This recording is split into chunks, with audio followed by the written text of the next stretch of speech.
ఓం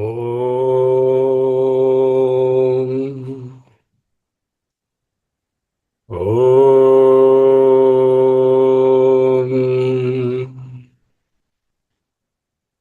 ఓం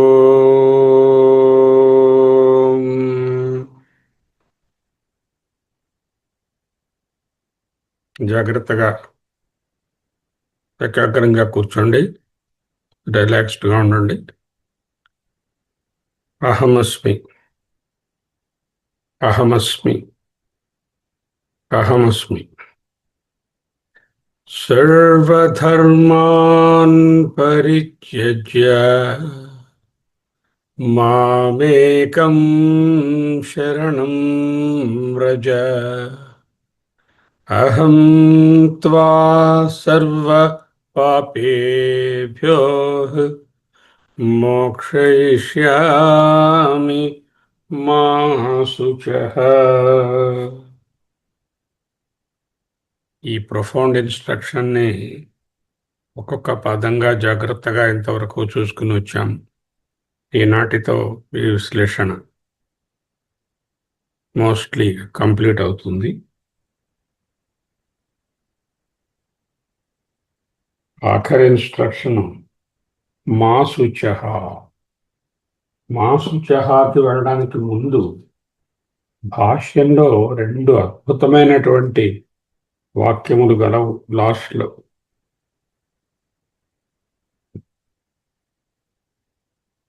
మాం ఏకం అంటే చెప్పుకున్నాం నిన్న. దాని కన్క్లూషన్ ఈ వర్డ్స్ కన్నా కన్క్లూడ్ చేయలేరు. సర్వాత్మానం అంటే సర్వసారభూతమైన, సమం, సమం అంటే బ్రహ్మ, సర్వభూతస్థం అన్ని ప్రాణులయందు ఉన్న ఈశ్వరం చైతన్యము, అచ్యుతం ఏ విధమైనటువంటి మార్పు లేనటువంటి, గర్భ జన్మ జరా మరణ వివర్జితం అంటే అనాత్మమైనటువంటి పదార్థాలకన్నీ ఉండేటటువంటి షడూర్ములు లక్షణాలు, ముఖ్యంగా ఈ దేహేంద్రియ సంఘాతానికి ఉండే లక్షణాలు లేనటువంటి, అంటే దేహం కానటువంటి అహం ఎదిత అహం అహం అహం అందో ఏవా అని అర్థము. మాం అనే దానికి అర్థం ఏమిటి? అహం అని అర్థం. ఇది కానీ ఏవం ఏకం శరణం వ్రజ. ఈ ఏకమైనటువంటి ఒక్కటైనటువంటి ఏకమేవ అద్వితీయం ఆత్మ, అద్వితీయ ఆత్మ, ఆత్మ వాయిదమగ్ర ఆసీత్, ఆత్మైవేవ ఉపాసీత అని చెప్పినటువంటి ఆ ఏకాన్ని, ఆ ఆత్మను శరణం రజ, శరణం పొందుము. మాం శరణం రజ అంటే అది ఆత్మస్థుడవై ఉండుము, ఆత్మభావంలోనే ఉండు, ఆత్మనిష్టయందు నిలిచి ఉండు, ఆత్మనే శరణం చొచ్చు. ఇక్కడెక్కడ ఫిజికల్గా కాదు, ఏకరూప ఈశ్వరుడు, అనేక రూప ఈశ్వరుడు, అక్కడి నుంచి నిర్గుణ నిరాకార పరబ్రహ్మమైన ఆత్మను శరణం రజ. అప్పుడు ఎలా ఉంటుందట? ఈ సెంటెన్స్ చాలా ఇంపార్టెంట్. నా మత్తః అన్యదస్తి ఇది. మత్తః నాకంటే, అన్యత్ వేరొకటి, నా అస్తి ఇది లేదని. మత్తః అన్యదస్తి ఇది అహమస్మి అహమస్మి. మత్తః అన్యదస్తి ఇది నాకంటే భిన్నమైనటువంటిది ఈ ప్రపంచంలో ఇంకొకటి ఏదీ లేదు.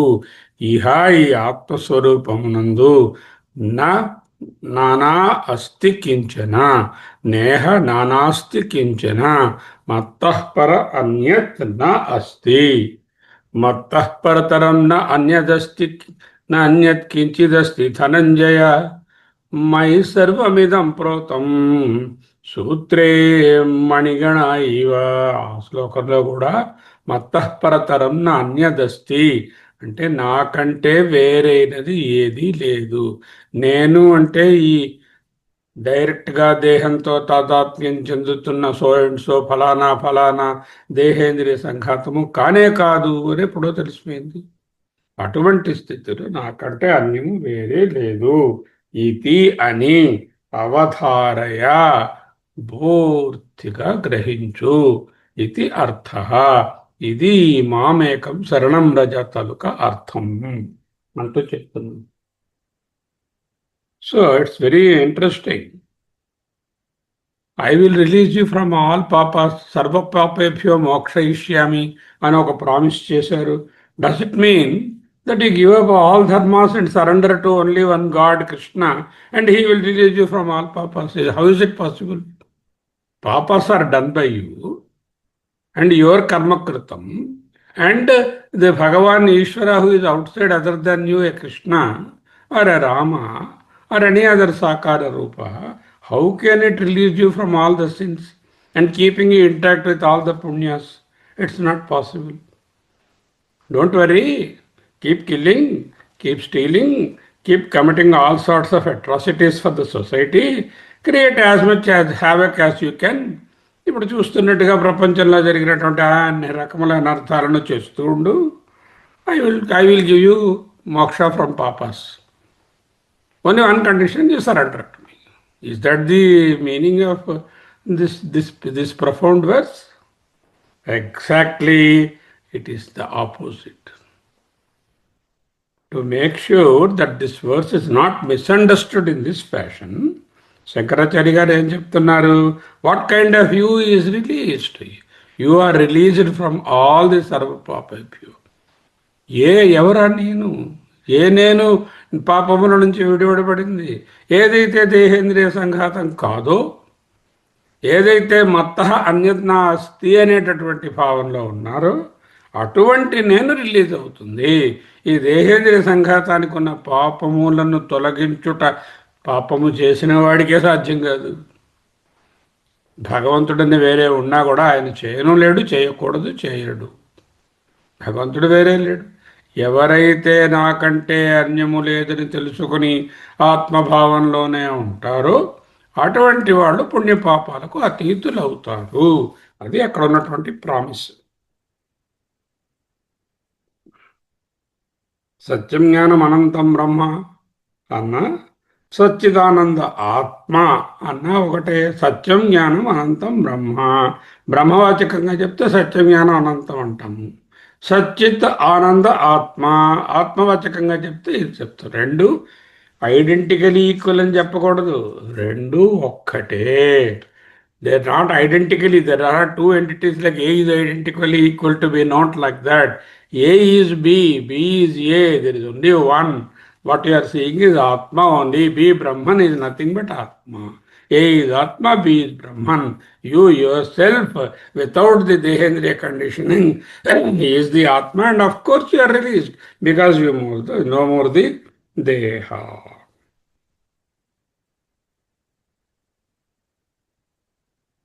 అహమస్మి అహమస్మి అహమస్మి మత్తః అన్యత్ కించిదస్తి. That is the status to that is the state into which one evolves. Then there are no papas at all. That is there. దానినే భగవత్పాదులు ఇంకొక ముఖ్యమైనటువంటి మాటతో సూచిస్తున్నారు. అహం త్వా త్వాం అహం ఏవ నిశ్చిత బుద్ధిం సర్వ పాపేభ్య. అహం త్వా అంటే అహం త్వాం నిన్ను, ఏవం అహం ఏవ నిన్ను, అహం ఏవ త్వాం అహమే త్వా అంటే తత్వమసి అనేటటువంటి నిశ్చిత బుద్ధి ఎవరికైతే కలుగుతుందో వారే సర్వ పాపేభ్య మోక్షయిష్యామి. అటువంటి వాళ్ళే సర్వపాపేభ్య. అటువంటి త్వా అంటే యు, అహం అంటే ఐ, క్యాపిటల్ ఐ. అహం అంటే ఆత్మ, ఆత్మయే నేను. త్వా అంటే నీవు తత్వమసి అనేటటువంటి బుద్ధియే, నిశ్చిత బుద్ధియే మోక్షయిష్యామి, మోక్షాన్ని కలిగిస్తుంది. ఎక్కడి నుంచి? సర్వపాపేభ్య అంటే ధర్మాధర్మములు, పాపములు అంటే మళ్ళీ పాప పుణ్యములనే చెప్పుకున్నాము. అక్కడ పాప పుణ్యముల ప్రసక్తియే లేదు. ఆత్మలో పాప పుణ్యాలు ఏమిటండి? ఆత్మ పాపం చేస్తుందా? ఆత్మకు సంచిత కర్మ ఉన్నదా? ఆత్మకు పుణ్యం ఉంటుందా? ఆత్మకు స్వర్గాదులు ఉంటాయా? ఎప్పుడైతే ఆత్మభావంలో ఉన్నారో పాప పుణ్యముల ప్రసక్తి ఏది లేదు. బాగానే ఉందండి. ఒక క్వశ్చన్ వస్తుంది. నేను కర్మలు గట్టిగా చేసుకున్నాను, కర్మానుష్ఠానం ద్వారా రాగద్వేషాలను పోగొట్టుకున్నాను, కర్మయోగాన్ని పాటించాను, ఉపాసనలను గట్టిగా చేశాను, చిత్తశుద్ధిని పొందాను, జ్ఞానయోగ్యత ప్రాప్తి పొందాను. జ్ఞానంకి వచ్చిన తర్వాత శ్రవణ మరణ నిధిధ్యాసాలను చేసి నాకంటే వేరే ఏది లేదని తెలుసుకున్నాను. అప్పుడు నాకు ఏ శోకాలు, కష్టాలు, దుఃఖాలు ఏవీ లేవు. పాపాలు, పుణ్యాలు అన్నీ పోయాయి. మరి ఇక్కడ ఈశ్వరుడి ప్రసక్తి, భగవంతుని ప్రసక్తి ఎక్కడుందండి? భగవంతుడు అనేది అక్కర్లేదా? అన్నీ మీరే సాధనలు చేసేసుకొని, మీరే సర్వపాపాల నుంచి తొలగించేసుకుని, మీరే అహమస్మి అయిపోతే మరి భగవంతుని ప్రసక్తి లేదా? Is there no validity for a consciousness separately other than భగవంతుడు అంటే వేరేది కాదు. Is there no validity for an original consciousness separately? Is it required or not? For that question, if I give up all karmas and obtain the nididhyasa everything,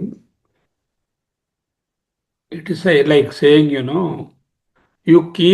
take the kettle, put the kettle on some water in that, put it on the fire, allow it to boil, add some tea into that, from some more boiling, add sugar, you yourself, then pour it into the cup, I will give you tea.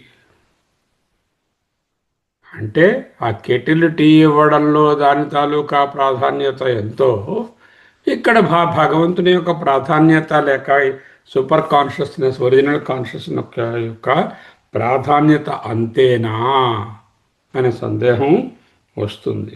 Once I know that I'm Ishwara and Ishwara is my self, I'm not separate from the Ishwara. You are not separate from the Ishvara. That bhava only releases. Then what is that? We speak of release only from the standpoint of what? Moksha ishyami ma suchaha. మోక్షమును ఇచ్చేదను నీకు. మోక్షమును ఇచ్చేది, ఆ మోక్షాన్ని ఇవ్వడం, release చేస్తాను. మోక్షం అంటే release. Release from what? Worldly bondages, పుణ్య పాపములు, వాటి నుంచి రిలీజ్ అంటే అర్థం ఏమిటి? Only we speak of release from the stand point of the problem that existed due to what? Due to lack of proper understanding of what? That I'm the body, I'm fixed in that.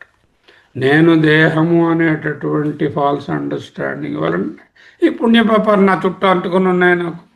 నేను ఎప్పుడైతే అహమేవత్వం త్వమేవాహం అహమేవత్వం మత్తః పరతరం నా అన్యత్ కించిత్ మత్తః అన్యత్ నా కించిదస్తి అని తెలుసుకున్నాను. This release word does not have any meaning because you are no more in the realm of Deha Bhava. Release is not a new action. Is this release a new action there? Is there some action going on? You are committing all the sins and then Bhagavan has come and released you with all the shackles. Is that the way? You are already released. You as the Ahamasmi, you are ever released. You are Nitya Mukta. You are Siddha Mukta. You don't require any release from anything.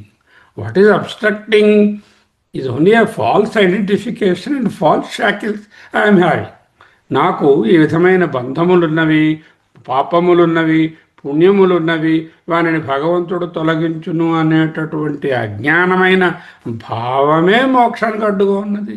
ఆ భావాన్నే తొలగించుకుంటే ఇంకా release అనేటటువంటి ప్రశ్న ఎక్కడ ఉన్నది? Where is the release? There is no release involved here, because the atma as atma you are the nityamukta, nityashuddha, nitya satya, నిత్య సత్య శుద్ధ బుద్ధ ముక్త స్వరూపం అంటూ ఉంటారు భగవత్పాదులు ఎప్పుడు.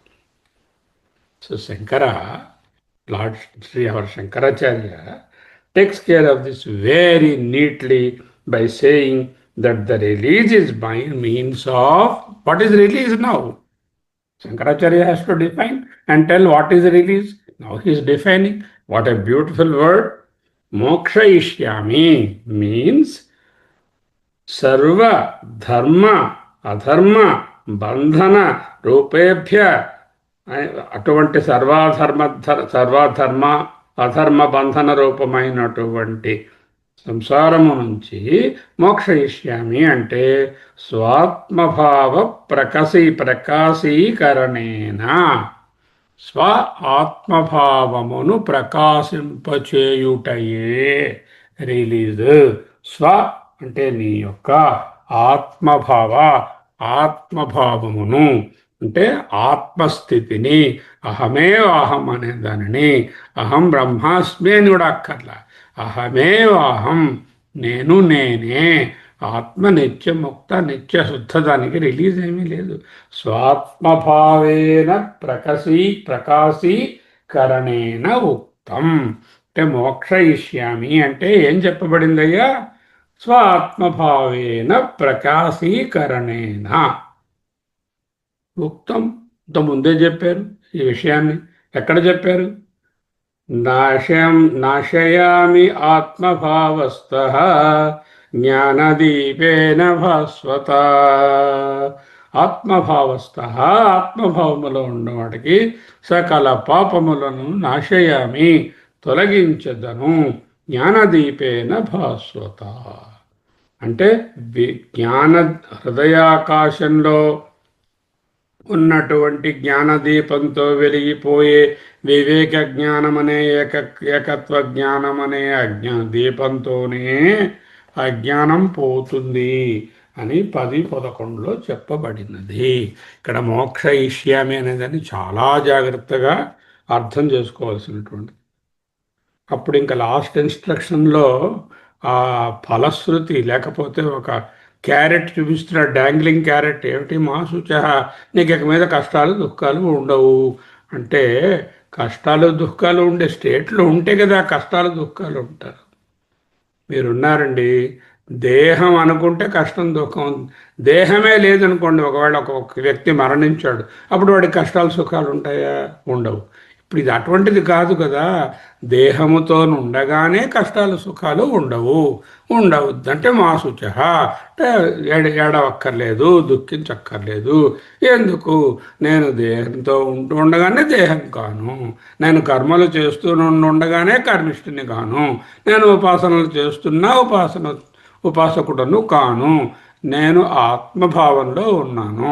ఇక దుఃఖం అనేటటువంటి అర్థం ఎక్కడ ఉన్నది? మా శుచ అనేటటువంటిది only a consoling word for those who read that particular verse. But there is no question of one being having any శోక or anything, because you are already in the ఆత్మభావ. Shankaracharya reminds us that the same thing was said earlier also, where remaining as the essential nature, Swarupa of the self, I will destroy darkness or ignorance by the light. What is that? Atmabhavastha jnanadipena bhasvata. ఆత్మభావములోనున్నటువంటి స్థితిలో జ్ఞానం అనే దీపముతో అజ్ఞానం అనేది తొలగించబడుతుంది. అజ్ఞానం స్వరూపాజ్ఞానం తొలగించబడితే స్వరూప జ్ఞానం కలిగితే మా శుచ అనేటటువంటి ఇన్స్ట్రక్షనే, అనేటటువంటి ఫలశ్రుతియే దాంట్లో ఇంప్లైడే. దానికి వేరే ప్రత్యేకమైనటువంటి అర్థమేమి చెప్పనక్కరలేదు. అభావస్తః, most important. Okay, say a few words about mokshayishyami ma suchaha and we will conclude. నువ్వు శోకించకు, నేనని వేరెక్కడున్నాను, నేనే నువ్వు, నువ్వే నేను, అసలు నువ్వెనెక్కడున్నావు, నువ్వంటూ వేరే లేవు, నేనే. సంసార సమస్య నుంచి బయటపడే మార్గం ఇది. మా భైష్ట విద్వాన్ తవనాశ్చపాయ సంసార తరణే తరణే తరణోశ్చుపాయ. ఇందులో సూచించవలసినది ఏమీ లేదు. ఈ సంసార దుఃఖముల నుండి బయటకు వచ్చే అద్భుతమైన ఉపాయము గలదు. ఏమిటా ఉపాయము? అహమేవాహం, అహమస్మి, అహమేవాహం, అహమస్మి. మోక్షం అనేది ఫలము కాదు. It is not a fruit. Just like కర్మ చేస్తే ఒక ఫలం వస్తుంది, ఉద్యోగం చేస్తే జీతం వస్తుంది, పుత్రకామిష్టి చేస్తే పిల్లలు కలుగుతారు అనే ఫలము కాదు. Moksha is not a fruit. Moksha is inherently we ourselves, we are. It is స్వభావము, స్వరూపము. దానిని ఒకరు ఇవ్వను అక్కరలేదు, ఇంకొకరు పుచ్చుకోను అక్కరలేదు. ఎప్పుడు ఆ ఇచ్చేవారు పుచ్చుకునేవారు అనే డిఫరెన్సియేషనే లేని స్థితిలో తమేవ విద్వాన్ అమృతైః భవతి నాణ్యః పంథాయనాయ విద్యతే. సహస్రశీర్షం దేవం విశ్వాక్షం విశ్వశంభవం విశ్వం నారాయణం దేవం అక్షరం పరమం పదం విశ్వత పరమాన్ నిత్యం విశ్వం నారాయణం హరి విశ్వమే వేద పురుష తద్విశ్వముపజీవతి. తమేవం విద్వాన్ అమృతైః భవతి. అది తెలుసుకున్నవాడే మోక్షంలోనే ఉన్నాడు. నాణ్యః పంథ అయనాయే విద్యతే. దీనికంటే ఇంకొక మార్గం, ఏ మార్గమైనా సరే, అన్యాయ అనడంలో వాళ్ళ ఉద్దేశం ఏంటంటే కర్మ మార్గము కానీ, ఉపాసన మార్గము కానీ, కర్మ ఉపాసన సముచ్చయము కానీ దీని దగ్గరకు తీసుకొని రాలేదు. ఇదే కైవల్యోపనిషత్తులో ఆకాశాన్ని చర్మంలాగా నువ్వు చుట్టగలిగితే జ్ఞానం లేకుండా నువ్వు మోక్షంలోకి వస్తావు. అంటే ఆకాశాన్ని ఎవడో చుట్టలేడు, మోక్షంలోకి వేరే విధంగా రాను లేడు అని అర్థము. జ్ఞానాదేవతో కైవల్యం. అశోచ్యానందశోచస్వం అని మొదలుపెట్టినటువంటి దానిని మా శుచ అనే ఇన్స్ట్రక్షన్స్తో కంప్లీట్ చేస్తున్నారు. కాబట్టి ఈ గీతాశాస్త్రము బ్రహ్మ విద్య శోక నివారణ ఉపాయం. శోకము పోగొట్టుకునే ఉపాయం ఏమిటి? మొత్తం గీతాశాస్త్రం ఆ 11 నుంచి మొదలుపెట్టి 1866 వరకు ఉన్నటువంటి శ్లోకముల యొక్క తాత్పర్యాన్ని ఎవరు జీర్ణించుకుంటారో వారే శోకమోహములనే దానికి అతీతమైనటువంటి ఆత్మభావంలో ఉంటారు. ఇదే ఆత్మ విద్య, ఇదే బ్రహ్మ విద్య. సర్వం కర్మ అఖిలం పార్థ జ్ఞానే పరిసమాప్యతే. చాలాసార్లు చెప్పుకున్నాం. అన్ని కర్మలకు ఉపాసనలకు పర్యవసానము, అల్టిమేట్ ఏదయ్యా? చరమ శ్లోకం. అందుకే ఇది అల్టిమేట్ ఏదయ్యా? జ్ఞానే పరిసమాప్యతే. ఇంకొక చోట కూడా 7:18 అన్నారు, ఉదారాః సర్వ ఏవైతే జ్ఞానీతో ఆత్మైవ మే మతం.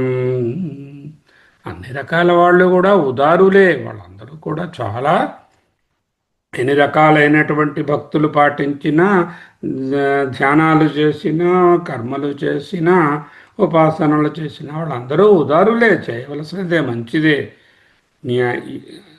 జ్ఞానీతూ, కానీ జ్ఞాని మట్టుకు ఆత్మ ఏవమే మతం.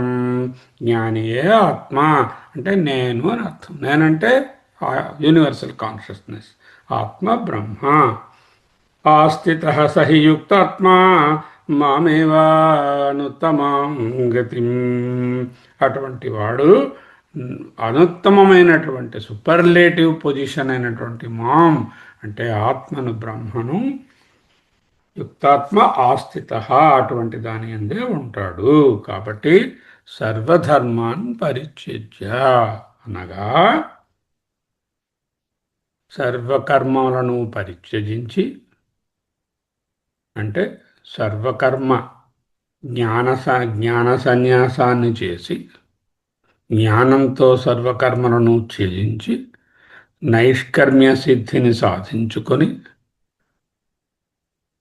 మాం త్వాం అనేటటువంటి రెండు లేదని తెలిసి ఆ మామే త్వాం అని త్వామే మామని అహమస్మి అని అనేటటువంటి ఆ మహావాక్యాన్ని జీర్ణించుకొని ఇంకించుకొని సర్వధర్మాన్ పరిత్యజ్య అది ఏకం అద్వయమని తెలుసుకొని మామేకం శరణం వ్రజ అప్పుడు పాపపుణ్యాలకు అతీతంగా ఉంటావు, కాలాతీతంగా ఉంటావు అన్నావు అనుకోండి. కాలం నుంచి నువ్వు విడిపడతావు అన్నా, కాలాతీతంగా ఉన్నావు అన్నా ఒక్కటే. పాపపుణ్యముల నుంచి విడిపడతావు అన్నా, పాపపుణ్యాతీతంగా ఉంటావు అన్నా ఒక్కటే. దేశాతీతంగా ఉంటావు అన్నా, దేశము నుండి నీవు విడిపడతావు అన్నా ఒక్కటే అర్థం. అహం త్వా సర్వపాపేభ్యో మోక్షయిష్యామి ఈజ్ ఈక్వల్ టు పాపపుణ్యములనే ప్రసక్తి కలిగినటువంటి సంసార రూపమైనటువంటి సర్వధర్మ అధర్మ బంధన రూపముల నుండి బయటపడట అనగా వాటికి అతీతంగా ఉండడమే అని అర్థం. సర్వధర్మాన్ పరిత్యజ్య మాం ఏకం శరణం వ్రజ అహం త్వా సర్వపాపేభ్యో. అహం త్వా అనే డిస్టింక్షన్ చెరిగిపోయింది. నేనే నీవు, నీవే నేను. ఇన్ఫ్యాక్ట్ నీవే లేవు, ఉన్నది నేనే. నేనే అంటే ఆత్మయే ఉన్నది. సర్వపాపేభ్య పాపపుణ్యముల పరిధిలో లేనటువంటి ఆత్మతత్వంలో ఉంటాము. మోక్షయిష్యామి. అటువంటి స్థితిలో దుఃఖం అనే దానికి ఇక క్వశ్చన్ ఎక్కడుంది? శోకం అనేటటువంటి ప్రసక్తి ఏమున్నది? ఏమీ లేదు. కంక్లూడ్ చేస్తున్నాను, ఒక నిమిషం పట్టినా కూడా చూసుకోండి. 1855 మన్మనాభవ. ఓ అర్జున, ఓ సాధకురాల, నువ్వు నిష్కామ కర్మయోగాన్ని చక్కగా ఆచరించుకో. ఆ కర్మ ఫలితాలను యూనివర్సల్ కాన్షియస్నెస్ అయినటువంటి ఆత్మకు సమర్పణ చేయటమనే పూజ చెయ్యి. అలా చేసేటప్పుడు కూడా నేను పూజాకర్తను, నువ్వు పూజింపబడే దైవము అనేటటువంటి అహమృతిని వదిలిపెట్టుకో. అలా చేస్తే ఆత్మానుగ్రహము వలన, ఇక్కడ దైవానుగ్రహం ఇంకేం లేదు, ఆత్మానుగ్రహము వలన పరిపూర్ణంగా లభిస్తుంది. అంటే ఆత్మానుగ్రహం పరిపూర్ణంగా లభిస్తుంది. అంటే ఆపేక్షిక అమృతత్వాన్ని పొందుతావు, జ్ఞానయోగ్యత ప్రాప్తిని పొందుతావు. దీనివలన నీకు జ్ఞాన నిష్ట కుదురుతుంది. అక్కడతో ఆపేమన్నారా 1865తో? Not at all is the instruction. Go forward and complete 1866 also. Leave the shlok of 1866. అంటే సర్వకర్మ సన్యాసార్హత లభించింది.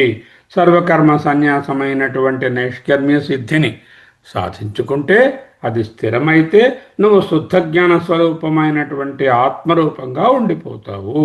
అప్పుడు నీకు సంచిత, ఆగామి, ప్రారబ్ధ అనే 3 కర్మలకు సంబంధం లేదు. ఈ కర్మలన్నీ దేహంతో సంబంధపడి ఉన్నాయి. దేహమే కాదన్నప్పుడు పుణ్యపాపములతో సంబంధమే లేదు. అప్పుడు శోకమనే మాటయే అక్కడ లేదు.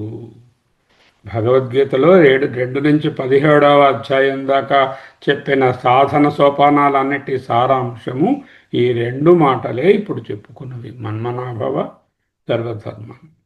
18వ అధ్యాయంలో 1 నుంచి 64 వరకు ఉన్న గ్రంథము యొక్క సారం కూడా ఇదే.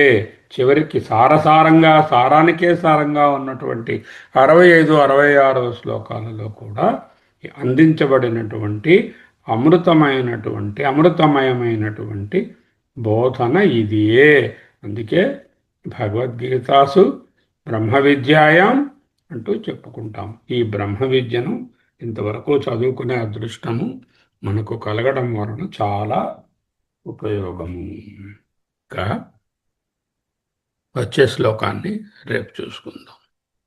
అహమస్మి, అహమస్మి, అహమస్మి, అహమస్మి, అహమస్మి, అహమస్మి, అహమస్మి, సోహం, సోహం, సోహం, అహమేవాహం అహమేవాహం అహమేవాహం మా శుచః మా శోకం కార్షే మా శుచః అహమేవాహం అహమేవాహం స్వస్తి.